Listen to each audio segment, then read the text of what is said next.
this lonely evening.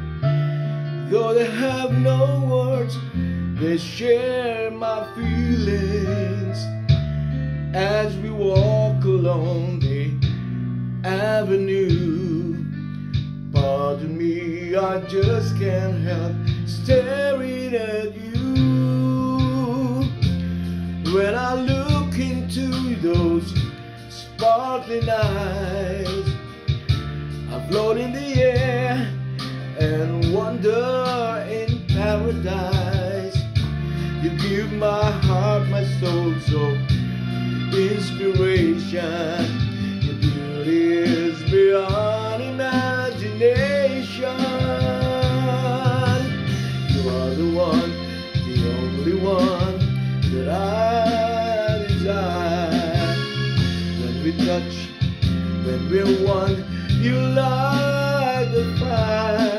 The seasons we share hand in hand, there seems to be no time. To stay with you becomes a Valentine.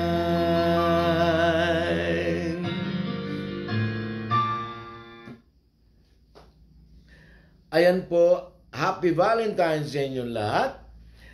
Binabati ko kayo at sa lahat ng mga nag-participate dun sa ating nakaraang YouTube, yung dalawang senior na nagtsurbahan.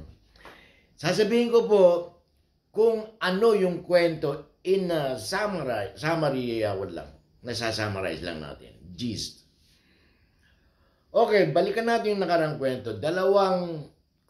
Isang couple, isang 70 years old saka 65 years old. May kaya yung lalaki, may asawa, at yung babae may asawa rin.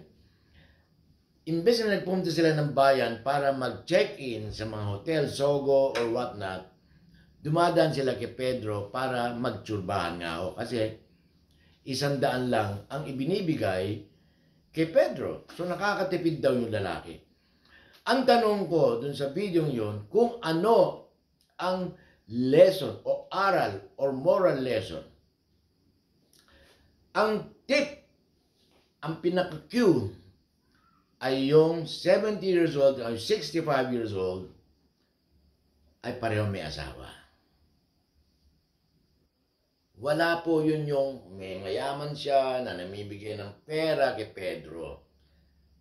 So ang mga sinagot nyo, sinasabi niya po, kasi meron silang hindi natapos, hindi na nung nakakaraan nila, kaya ginagawa nila yung dapat nilang gawin. Masaya sila sa ginagawa nila, wala raw si edad, yung mga ganong ginagawa nila. Pero ang hinahanap ko is yung aral. Meron po sumagot ng bawal na pag-ibig. Pero ang tanong ko, ano yung moral lesson sa kwentong iyon? Ang lalaki, 70 years old, may asawa. Yung babae, 65 years old, may asawa. Regardless kung ano yung edad nila, ang moral lesson na gusto kong malaman is yung huwag makikiapid or yung adultery. Yun po ang moral lesson, huwag makiapid sa asawa ng may asawa. Yun po ang tamang sagot. At sorry po, wala pong nanalo sa ating pa-contest.